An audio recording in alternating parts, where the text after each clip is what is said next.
cari referensi jalan itu di warnet. Di warnet gitu. dulu. Itu zamannya warnet ya.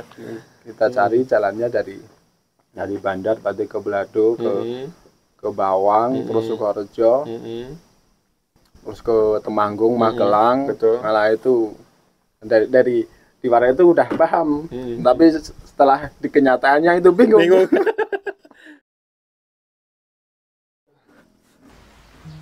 Assalamualaikum warahmatullahi wabarakatuh. Kembali lagi bersama Tokyo Jawa, dan dalam kesempatan kali ini saya ditemani oleh Mas Rudin UFO.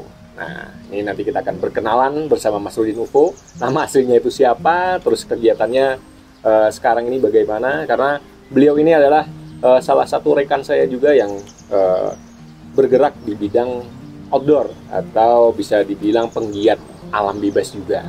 Jadi kita akan cerita-cerita nanti bagaimana pengalamannya tentang dunia outdoor, atau pengalamannya tak terlupakan di pendakian atau di kegiatan outdoor yang biasa kita jalani.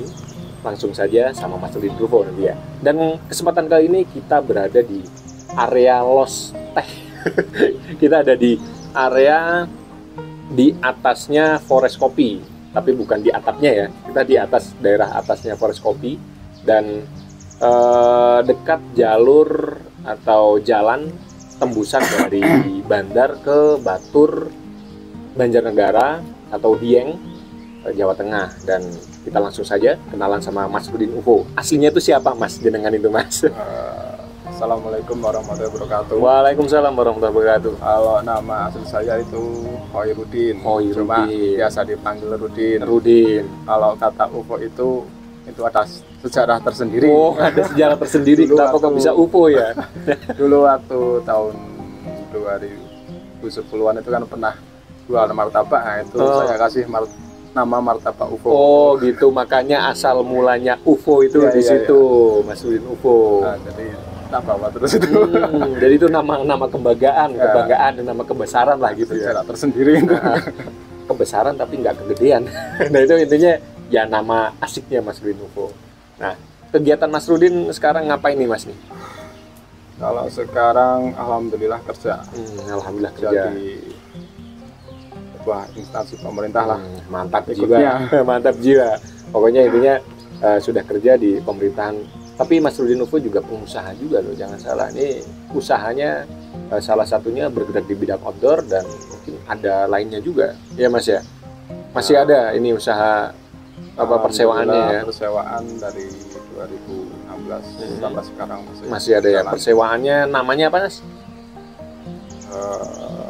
Persewaan outdoornya namanya Sidodot Outdoor. Tepatnya di daerah mana Mas? Di daerah Bandar. Bandar. Kalau misalkan buat teman-teman di area Bandar bisa nanti kontak Mas Rudin UFO. Kontak personnya nanti ada di bawah ya. Itu kalau misalkan pengen pengen persewaan atau pengen nyewa alat-alat outdoor, bisa kontak langsung Mas Rudin UFO atau Mas UFO ini. Namanya Sidodot Outdoor. Itu berarti tepatnya di mana Mas, alamatnya Mas? Berarti Desa Tambarjo. Tambarjo. Dari pom bensin itu masih ke selatan, ke utara. Kalau misalnya dari Bandar berarti dari pom bensin ke utara dikit ya 1 kilometer lah. 1 kilometer yang kurang lebih, daerah-daerah situ ya. Jadi nanti bisa kontak-kontak langsung sama Mas Rudin UFO. Nah, dalam sesi ini atau kesempatan kali ini kita kan ceritanya ngobrol tentang adventure Mas. Tentang bisa dibilang bahasa kerennya mungkin podcast adventure. Padahal mah ya ngobrol tentang pengalaman atau tentang kegiatan Mas Rudin, atau pas kegiatan di outdoor atau di alam bebas yang tak terlupakan. Kira-kira nih pengen berbagi pengalaman di dalam kesempatan apa nih Mas? Monggo Mas, silahkan Mas. Kayaknya asik nih. Bingung. Jangan bingung. Ngopi dulu. Pengalamannya dari yang awal dulu. Awal mula. Dari awal dulu pertama kali naik gunung itu, yang pertama itu sebenarnya nggak sengaja ya. Nggak sengaja. Adikku kan dulu kerja di Astra, dia itu kan kalau kerja di Astra itu kalau pulang itu paling kalau ada tanggal merah itu dia beli alat, beli tenda, beli tas, kayak satu set gitulah. Satu set untuk pendakian lah gitu ya.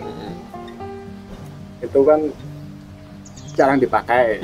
Nah, terus kadang kan kalau saya kan kalau Sabtu Minggu itu libur, kenapa enggak pakai aja ikut sama teman-teman. Tapi waktu itu kan belum banyak pengalaman sih, masih jarang teman-teman yang pada naik gunung di tempat saya terutama. Gitu. Waktu itu pertama kali itu ke Gunung Prau. Waktu tahun 2014 pas acara DCF Dieng Kultur Festival ya. Itu saya ke Prau itu 4 orang dari desa, dari bandar ya, kampung lah. Itu kan ada yang punya motor, ada yang enggak. Jadi kita memutuskan untuk jalan kaki dari bandar, dari Kembang Langit sini. Oh, dari Kembang Langit. Dari Kembang Langit ke Prau. Jalan kaki. Nah, ini jalurnya lewat mana? Jauh ini lewat jalan sini. Lewat jalur ini. Sini, ya. Wah, mantap nih. Kembang Langit itu waktu dulu kan pas itu di bawah itu kan ada masjid itu yang sedang dibangun. Oh iya, betul. Lewat masjid itu kan jalan masih bebatuan. Masih bebatuan di sini, belum dicor dulu ya Mas ya. Dulu jalan kaki. Terus dari sini berangkat dari Kembang Langit itu sekitar jam 8 pagi. Kita lewat Ngelang, lewat setelah ke Stringo, lewat jalan yang barat itu enggak, kita motong jalan itu yang Stringo, kita lewat Stringo terus ke Gunung Alang. Oh iya, Gunung Alang, terus tembus yang jalur itu yang sekarang Dieng Bawang. Dieng Bawang itu ya. Langsung dari situ kita udah dekat ke Dieng. Ini benar-benar adventure nih, dari awal benar-benar jalan dari Kembang Langit itu udah jalan kaki, udah hiking gitu, dari situ udah benar-benar perjalanan sampai memang tujuannya di CF ya, ke Dieng sama memang ke Prau gitu ya. Jadi memang asik banget ini pengalaman luar biasa nih. Lanjut Mas. Dari kita sampai ke Dieng itu sekitar jam 3 sore lah. Jam 3 sore berarti ya seharian itu, ya. Karena disambil santai jalan, menikmati perjalanan. Menikmati kan kita juga belum tahu sebenarnya jalan lewat tembusan itu, belum tahu. Kita tanya-tanya warga gitu, bisa tembus lebih dekat ke Dieng itu lewat mana gitu ya. Kita lewat situ. Pakai GPS, gunakan penduduk sekitar. Tapi mantap. Saya belum pernah jalan dari Dieng sampai ke dari Kembang Langit sampai ke Dieng. Wow sekali. Lanjut Mas. Waktu itu kan DCF kan masih rame tuh kan. Saya sendiri juga nggak tahu base camp Prau itu mana saja. Yang saya tahu kan ada pelang pertama itu base camp Prau ya. Tahunya itu doang. Berarti itu base camp Dwarowati. Kita naik base camp lewat base camp Dwarowati gitu. Kita sampai di base camp Dwarowati, kita istirahat lah sambil makan gitu. Terus kita habis maghrib baru kita naik. Berarti melakukan pendakian malam ya. Tapi kalau misalnya di Gunung Prau kan bisa di situ untuk pendakian malam. Ya lumayan. Ya menurut saya pertama kali ya jauh lah gitu. Yang pertama kali langsung ya ke Gunung Prau, dan memang sudah perjalanan dari awal, soalnya memang dari pagi itu udah perjalanan terus. Ya full perjalanan, memang sehari langsung tambah malam itu full perjalanan. Terus gimana Mas perjalanannya malam hari itu di Gunung Prau? Ya alhamdulillah lancar. Dijalankan waktu itu kan bulan Agustus ya. Betul. Jadi nggak ada hujan cuma awal malam udaranya lumayan dingin gitu. Ya. Nah, waktu kita berarti sampai di puncak Prau itu, yang pertama itu puncak Apit yang sebelah barat itu tower. Tower dulu. Puncak tower kita turun.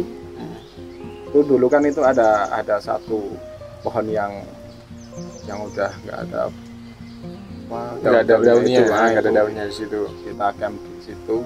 Nah, itu yang paling berkesan itu pengalaman pertama itu kan kita bawa tenda punya adik saya gitu. Dari rumah itu belum tak coba cara dicoba itu, dicek gitu ya. Belum tak cek itu. Yang penting bawa aja lah. Masa nggak bisa antar di sana. Itu kita sendiriin tenda, bingung. Waktu itu tenda berarti tenda merek Lavuma. Lavuma Summertime misi 4 atau misi 2. Summertime. Wih, keren. Padahal Kan Lavuma orang. ini tenda keren loh, dan sekarang tenda langka itu, tenda Lavuma Summertime. Nah, itu kita kalau semua kan belum Bingung, belum pernah itu bingung. pokoknya. Wah. Berarti pas rombongan Mas Rudi ini belum pernah semua Belum ini. pernah semua. Jadi waktu pertama kita Pengalaman pertama ya. saya itu ngeliatin teman sebelah itu Mhm. dulu rakit tendanya gimana, terus tak apa namanya tak Ngikutin. ikutin. Mhm. Malah yang saya diriin dulu yang Terasnya. outernya, yang outernya gitu. Iya, iya. Yang outernya diriin dulu, terus Mhm. kok ada sisa Dalamnya. dalamnya ini buat apa? Saya ngecek lagi ke sebelah, oh ternyata itu dalamnya. Jadi alhamdulillahnya kalau tenda itu Lavuma itu kan dalamnya udah cangkol-cangkol. Betul, jadi tinggal tinggal diselek-selekin. diselek-selekin doang gitu. Jadi alhamdulillah bisa jadi Dan sempurna lah. sempurna, dan bisa istirahat di bisa situ ya. istirahat. Terus yang agak konyol lagi, kita nggak bawa matras. Jadi tenda itu udah langsung hampar gitu aja. Kita paling bermatrasan itu pakai sarung. Oh, gelap bawa semua sarung. gitu. Tapi SB segala ada kalau itu. Nggak bawa. Oh, kita. jadi sarung ya? Sarung Ini dan pakai, kita cuma bawa selimut gitu. Selimut, selimut florek-florek gitu ya. Selimut bulu. Tapi jangan salah, sarung juga bisa jadi SB tuh, sarung bag. Jadi ya. SB, mantap. Terus ada yang lumayan berkesan lagi itu waktu itu ke gunung itu kan ya udah ada ya udah lengkap, cuma kita kan bekalnya minim mie instan sama aqua. Kalau aqua wajib itu. Cuma waktu kita mau ngidupin kompornya kita bingung. Soalnya waktu itu yang perlengkapan yang saya bawa itu berarti perlengkapan Trangia itu. Trangia yang ada kompor parafinnya itu. Parafin spiritus itu ya. Itu kan kerakitnya agak lumayan susah kalau apalagi belum pernah. baru pertama dan baru kita pertama. nggak ada yang ngajarin ya. Aduh. Itu tak rakit sekitar setengah jam baru bisa itu. Tapi akhirnya bisa. Baru bisa masak mie dan buat minum. Oh, aduh. Tapi jangan salah loh, berarti pengalaman pertama Mas Rudin bawa alat itu, alatnya udah asik-asik semua loh, kayak Trangia. Terus tendanya juga udah Lavuma Summertime, itu udah bagus-bagus semua. Terus berarti adiknya Mas Rudin ini penggiat alam yang asik juga ya. Karena mungkin dia juga kerja di AHM ya, di AHM ya. Betul, di AHM. Jadi kan teman-temannya kan lumayan di situ udah informasinya kalau beli sekalian yang bagus gitu. Tapi keren. Terus, sampai sekarang masih ada itu. Alat-alatnya masih bersejarah itu Mas ya. Lanjut Mas. Itu gimana lagi tuh ceritanya? Di situ ya HP juga masih buntut. Tulit ya. Ya itu mestinya kita paling kalau kita kan tidur paling sebentar, kalau waktu di perahu kan kita banyak bercandanya, banyak ngobrol gitu. Jadi rame juga sih itu waktu DCF juga kan memang rame di situ ya. Event rame ya. Jadi jarang tidur paling 1 jam 2 jam itu. Tiba-tiba udah sunrise itu aja lah kita. Ya lumayan sunrise-nya lumayan bagus lah. Tapi itu di HP zaman dulu jadi nggak punya itu, sudah nggak tahu fotonya gimana lagi. Cuma kalau di Facebook kayaknya ada, masih saya simpan itu di Pajang Jalan ini kita juga foto-foto. Ada Facebooknya apa namanya Mas? Facebooknya kalau sekarang udah off. Instagramnya apa tuh? Rudin_UFO. Nanti bisa dicek di situ pengalaman Mas Rudin ya di situ ya. Terus ya alhamdulillah udah siang kita packing turun. Yang muncul lagi yang waktu pulang. Waktu pulang itu kan DCF rame gitu, kita bingung mau naik apa gitu, nggak tahu. Jadi kita mungkin jalan kaki aja dulu. Jalan kaki kita sampai di sini Batur. Belum. Yang pertigaan ke Setiba itu kita lewat jalan besar soalnya. Apa namanya ya? Yang Telaga Perdada apa itu ya? Iya, itu.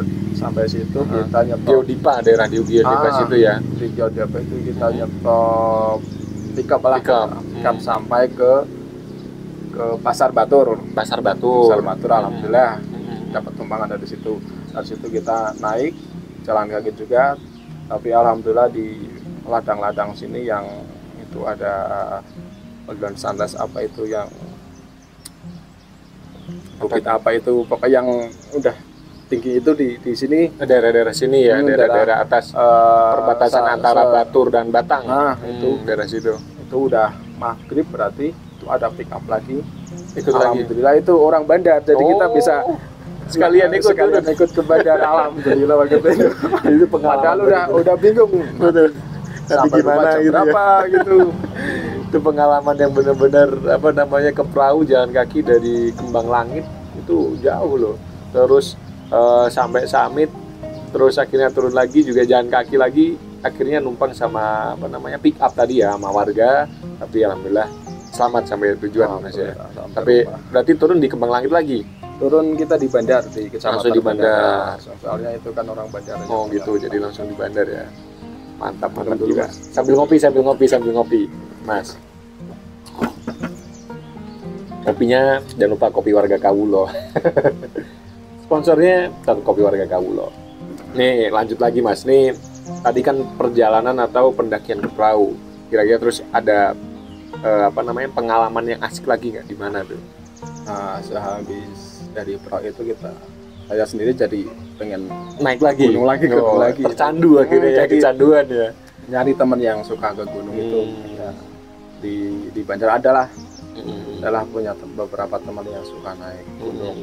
Ada teman yang bulan kemarin baru dari Lawu jadi pengen ya gimana tuh gitu ya. Kita udah kumpul bareng teman-teman sekitar 6 orang mungkin. 6 orang. Kita rencana ke Lawu gitu.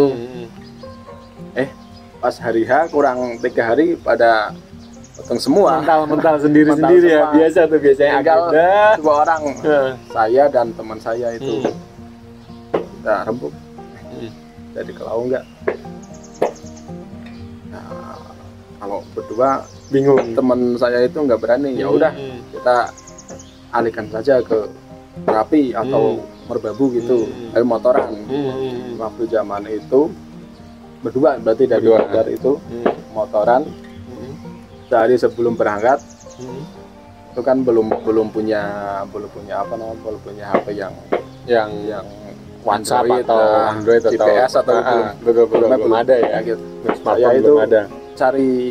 Cari referensi jalan itu di warnet. Di warnet dulu. Zamannya warnet ya. Kita cari jalannya dari Bandar tadi ke Belado, ke Bawang, terus Sukorejo, terus ke Temanggung, Magelang. Betul. Malah itu dari di warnet itu udah paham, tapi setelah di kenyataannya itu bingung. Perasaan di warnet lihat mapnya, wah di sini lewat jalurnya sini, tapi pas jadinya aduh ini lewatnya mana nih, banyak persimpangan gitu. Iya pas kita berangkat berdua berarti aku sama anak bandar itu dari rumah berdua, kita ke rencana ke Merapi berarti 2015 Merapi.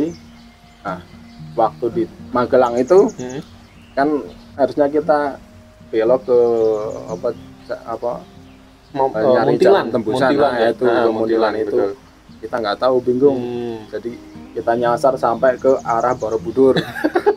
Sampai selamat datang ini lagi Yogyakarta gitu. Iya. Kita balik lagi, terus setelah pom itu kok ada rombongan yang bawa keril. Nah, kita tanyain mau kemana Mas? Mau ke Merapi ya? Wah, saya ikut itu rombongan itu. Alhamdulillah sampai Merapi itu sampai base camp itu jam 5 sore. Jam 5 sore gitu. Saya langsung registrasi langsung naik aja. Naik. Berarti sore registrasi udah langsung naik aja itu ya. Memang diperbolehkan kalau itu Mas ya. Di Merapi diperbolehkan. Terus akhirnya nyampe tempat camp, ngecamp di mana tuh? Kan saya ngecamp di pos 2. Jadi di bawah Pasar Bubrah. Betul. Masih ada tumbuhan dikit-dikit gitu di situ ya. Pasar Bubrah. Kalau itu masih ada fotonya. Soalnya waktu itu kebetulan adik saya sudah punya kamera, jadi bisa dokumentasikan gitu ya. Dokumentasikan walaupun HP-nya buntut, naik bawa kamera itu keren. Udah kayak fotografer aja di apa di gunung bawa kamera itu asik tuh. Ya alhamdulillah lancar, cuma ketika waktu pagi itu kita camp di pos 2 itu pagi itu udah langsung kabut. Tapi kita tetap naik berdua sama teman saya Samit. Alhamdulillah sampai puncak cerah. Terus kita turun. Kalau itu ya paling biasa, pegel-pegel biasa. Mesti nggak ada kendala lain lah. Apa aman ya, perjalanan aman ya. Perjalanan. Cuma waktu turun itu turun alhamdulillah sampai base camp. Itu kita istirahat agak lama kan, kita sampai base camp sekitar jam 3 sore lah. Jam 3 sore. Secara agak lama. Kan dari base camp kan kelihatan itu merbabu. Ya, temanku pengen kita lanjut merbabu aja. Aduh. Dari Merapi langsung pengennya ke merbabu gitu ya. Yakin. Oke siap. Langsung gitu. Alhamdulillah lanjut merbabu kita berdua. Mantap jiwa. Kita lewat Selo kita masih ingat itu, berarti waktu itu saya di base camp siapa itu ya, yang sebelah musola itu di base camp Selo itu. Waktu itu kan si mudah ya, registrasi di Merbabu. Belum online ya? Belum online ya, masih waktu itu kan saya datang sore, jadi kita cuma bayar parkir doang. Kalau di pos yang di pos perhutan itu kan udah pada nggak ada orang yang kita berdua naik. Soalnya malam, jadi kita nggak bayar registrasi juga. Paling bayar tiket masuk dari masuk kawasan itu. Tapi untuk yang pendakiannya berarti lanjut nih malam-malam nih. Dulu berarti memang apa namanya, kayak sineksi segala kan belum online gitu, jadi bisa langsung naik. Terus akhirnya gimana tuh Mas? Nah, di jalan lancar, cuma berdua. Terus di jalan itu ketemu sama temen Boyolali gitu, cewek berdua juga. Tadi kita bareng. Cewek itu berduaan, cowok berdua, cewek berdua. Nih pas nih kayaknya. Kadang kita camp di Sabana 1. Bedanya juga barengan jajaran gitu. Jajaran. Alhamdulillah waktu itu lancar. Samit juga lancar juga. Lancar, cerah. Itu ya kita turun alhamdulillah juga lancar semua ya. Lancar semua, ada kendala alhamdulillah. Jadi perjalanan ini langsung dapat 2 gunung nih, Merapi, Merbabu, double M ya. Berarti itu 3 hari berarti. Berangkat Jumat pagi. Kita pulang berarti Minggu. Senin. Malam Senin. Ya kan? Malah kita pulangnya itu malah lewat Boyolali, lewat Semarang. Oh, malah lewat Semarang. Nah, soalnya takut kalau kan udah malam, bingung mau lewat yang Muntilan ini. Takut, soalnya kan jalannya agak sepi tuh. Betul, sepi ya. Kita lewat Boyolali, lewat Pantura itu. Akhirnya lewat Pantura ya.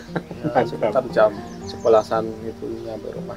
11-an malam ya. Berarti dari Boyolali atau dari Selo kurang lebih jam berapa tuh Mas? Sore. Enggak, udah malam, udah habis sisa nyampe rumah jam 11 aja, kurang lebih sekitar 3-4 jam lah ya perjalanannya. Iya, mantap Mas. Soalnya kan cuma berdua jadi lebih cepat, jadi nggak nungguin satu sama lain. Terus kita juga mau set gitu, kalau ketemu partnernya juga jadi ya enak pastinya. Jadi udah nggak usah kelamaan, kita langsung set gitu lah.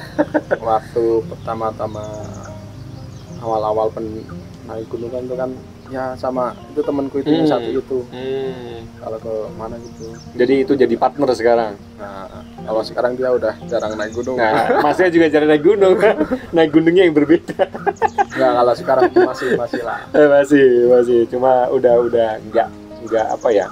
Udah intensitasnya udah nggak sering karena kayak kita sekarang udah berkeluarga, mau keluar aja ya agak susah izin, apalagi kerja ya, tanggung jawab keluarga utama. Karena terus kalau misalnya kita dikit-dikit naik gunung ya baik-baik juga, pasti pengen ikut juga nanti anak bini.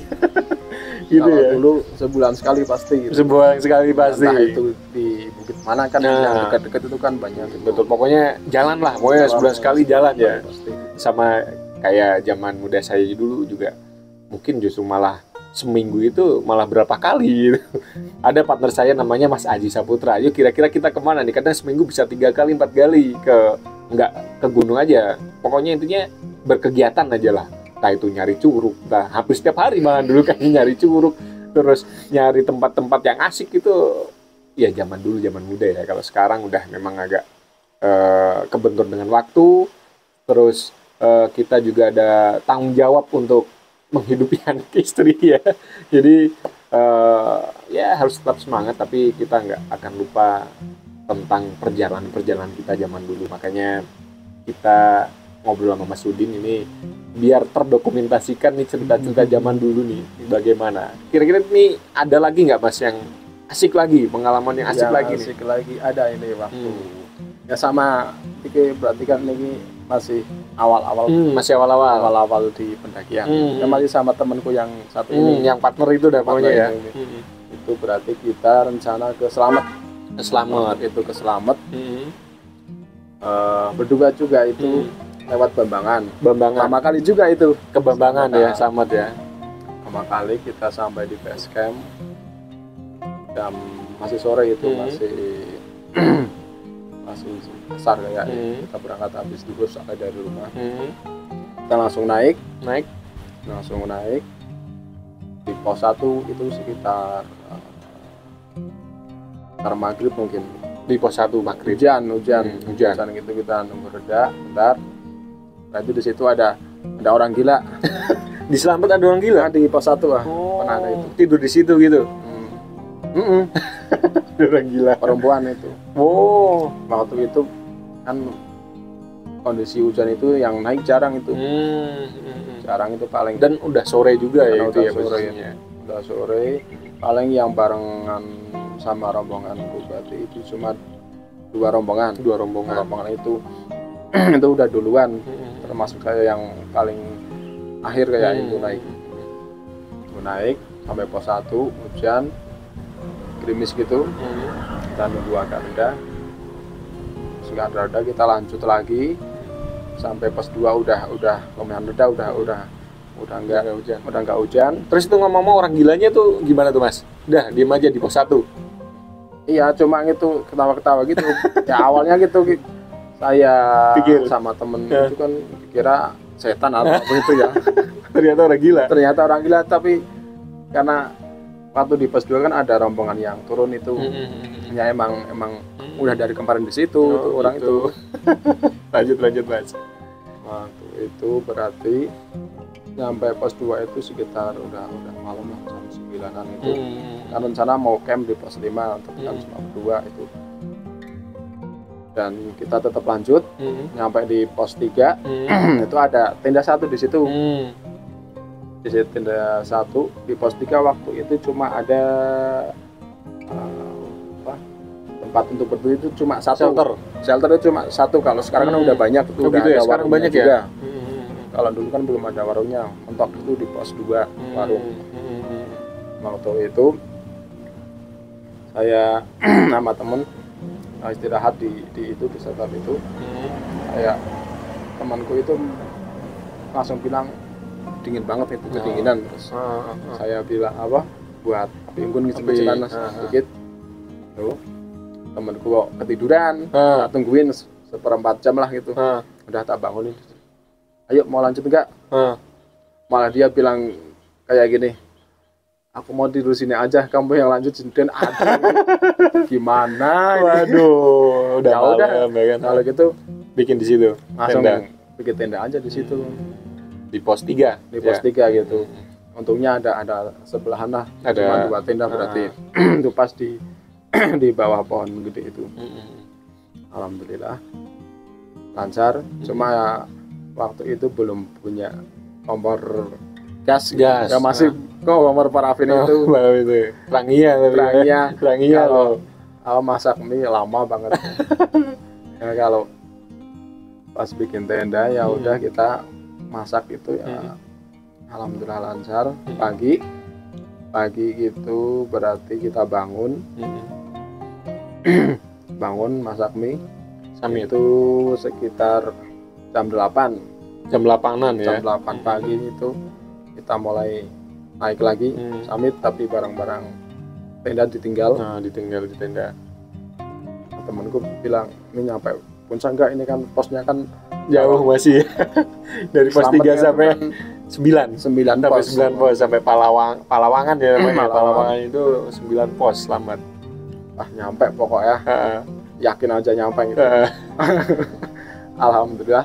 Kita naik itu karena berdua kan lebih cepat dan kalau beban juga nggak terlalu berat ya Mas ya. Itu kita naik. Alhamdulillah ya, sebelum jam 12 itu udah sampai puncak. Tapi ramai di atas Mas. Waktu itu nggak terlalu ramai, tapi ada beberapa rombongan ya. Cuma di pos 5 itu ya lumayan. Kan udah siang kan udah pada turun begitu ya. Di pos 5 kan udah pada turun. Ya dia lumayan agak sepi itu di puncak. Paling nggak lebih dari 10 orang kok di puncak itu ya. Memang pendakiannya juga pas itu lagi dikit berarti ya. Itu alhamdulillah lancar di puncak. Kita nggak lama terus turun. Ya udah kita alhamdulillah lancar semua sampai rumah. Berarti kita sampai base camp itu sekitar malam lah gitu. Malam terus langsung pulang lagi. Buset, berarti pagi hari itu berangkat summit naik summit terus habis itu pulang lagi. Apa nggak capek Mas? Ya sebenarnya capek. Tapi kan karena kalau misalkan dari daerah Jawa Tengah itu kan ke Gunung Slamet kan dekat, jadi nggak lama ya Mas. Kurang lebih sekitar 2-3 jam kita perjalanan dari daerah sini ke Bambangan ya Mas ya. Jadi nggak terlalu lama kalau misalkan kecuali dari Jakarta itu kan memang kita harus istirahat dulu sepertinya. Cuma kalau waktu pulang itu kan malam gitu, kita kan nyampe di base camp sekitar habis maghrib itu. Kita berarti pulang itu habis isyaan lah jam 8 itu kan agak sepi. Lewat apa namanya daerah Belek ya, lewat Pemalang. Belek itu Pemalang. Saya kan dulu belum tahu kalau yang lewat apa namanya Randu Dongkal ke sini itu lebih ramai gitu. Iya, betul. Ambilnya yang lewat Belek yang jalan sepi itu. Jalan sepi. Lumayan ngeri lah. Karena malam ya kan memang nggak ada jalannya sepi, nggak ada yang lewat. Sepi, nggak ada yang lewat bener. Itu nggak ada yang lewat. Yang ditakutin cuma satu begal. Itu kan cuma berdua doang. Tapi alhamdulillah aman terkendali ya. Mantap. Nih ceritanya Mas Rudi ini asik nih udah. Akhirnya di situ juga dia bersama partnernya ya kan kemarin sempat ke Merapi langsung lihat Merbabu, langsung ke situ, terus ke Slamet ya kan, Slamet juga asik. Dan Mas Udin juga sebenarnya masih banyak banget nih pengalaman naik gunung sebenarnya kan, kayak di Semeru, apalagi dia yang biasa ke Semeru bawa trip dan lain sebagainya Mas ya. Dan next kita mungkin akan ngobrol lagi sama Mas Udin, dan kalau bisa nih sama partner yang satunya lagi nih. Kalau bisa nanti kita ajak ngobrol juga partner satunya Mas Rudi. Udah jarang naik gunung, udah jarang ketemu. Jarang ketemu malah. Sekarang di mana Mas? Itu partnernya Mas? Itu kerja di luar kota kayaknya. Oh, memang di luar kota. Jadi memang jarang ketemu juga di luar kota. Dan next kita akan ngobrol lagi part selanjutnya sama Mas Rudin karena ini durasinya udah lumayan panjang ya. Jadi terima kasih Mas Rudin sudah berbagi pengalaman. Nanti next kita akan ngobrol lagi sama jenengan. Dan sekian podcast adventure ceritanya. Dan mohon maaf bila ada kata-kata yang kurang berkenan. Wassalamualaikum warahmatullahi wabarakatuh.